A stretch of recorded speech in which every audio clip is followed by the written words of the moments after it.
This is part 5, Jilliana Ranicar-Breese in Cartagena, and I'm still with Ted. Ted's got so many stories. We're now going to talk about his father. His father sounded absolutely fascinating, I should say, and lived to 105. Tell me about your father. He was originally from Vienna, right? Yes, he came to America 1 year old. Right. And changed my name. Yes. Changed it instead of B-U-C-H, he made it B-U-C-K. Why did he do that? It was more anglicized than anything else, and people were pronouncing it in a German way. Right. Very guttural. He came into Ellis Island, I suppose, yes. With his mother and father. Right. And 4 children. Uh-huh. And he was 1 year old, and he was the eldest. And they lived and worked in Brooklyn. Brooklyn, yes. His father was a tailor. Uh-huh. And he became, of all the brothers and sisters he had, he became the most successful. And he was in radio. Right. And electric. And then... did he go to school or college? No. He was an 8th grade graduate. Right. And didn't know much about history or anything. He knew about repair and electric and radio. So he had a big house and a workshop in the basement. Yes. Now tell me about all the money he squirreled away, because that's quite an amazing story. He was making $100 a week in cash. In what year? 1929. Well, that's a lot of money. Yes. And he did it for about 40, 50 years till he died. And he did it for 40 or 50 years and accrued so much money and hid it in the house that I was born in, a big 3-family house. But he hid it in the ceiling, and yes. nobody knew it was in the ceiling. And we all knew he hid it. And because he told you? No. We knew he was hiding the money. I mean, he didn't have a bank account. He had 5 bank accounts. They were all filled. Oh. They wouldn't accept anymore. Really? Then he started hiding it. And of course he met my mother, and my mother was a young 17-year-old, and he was 30 years old, and he was rich as far as she was concerned. And they married and had 3 boys. Including you. I was the eldest. I was the first one. Right. In fact, she named me Theodore and never called me Theodore till this day. I was her teddy bear. Oh. Theodore after Teddy Roosevelt. Exactly. It was her hero. Right. Teddy Roosevelt was her hero. Oh. Well, anyway, he was he was a faddist, F-A-D-I-S-T. What does that mean? He only ate fresh food.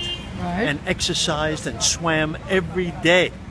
In fact, he had so much callus on his hands that he put his finger in the socket to see if there was electricity. And I say to myself, maybe it was that electricity that gave him longevity. Maybe. Unbelievable. And he just got a little buzz because he had so much callus on his fingers. But a very attractive man with a lot of... he had a beautiful widow's peak. And you said he was a very good dancer. Yes, fabulous dancer. And he played the mandolin.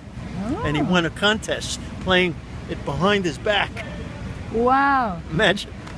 He was something else. And he did it all by ear, never took a lesson. He just picked up a mandolin and started playing.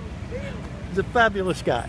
Never smoked, never drank, no drugs, never tasted wine or beer. And yet swam in the wintertime. Oh yeah, he was a member of the Polar Club, you said. Polar Bear Club, yes. Polar Bear. And every New Year's Eve, about 15 or 20 people would dive in this ice water and stay there for a few minutes and then come out. In fact, in New York, they photograph it every New Year's Eve. So what did you learn from your father? So much. Tell me. Take care of yourself and love yourself first. That is, to me, the most important thing. Like I said to you one day about my daughter asking me if I believed in God. And I told her, sure, I believe in God, because he's in my brain and in my heart. He's in every human being's brain and heart. And I believe that if you love yourself first, you love God. And if everyone did it, I believe that I don't believe in religion.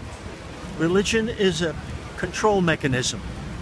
And I believe if there was no religion, it would be a smooth yellow brick road toward peace. There wouldn't be, I was going to say, there wouldn't be any war. Exactly. Exactly. And to me, peace is the most important word I know. And I strive for it. And that's why I'm not a religion person, because it's too controlling. And the only good thing religion does is it offers guidance to uneducated people.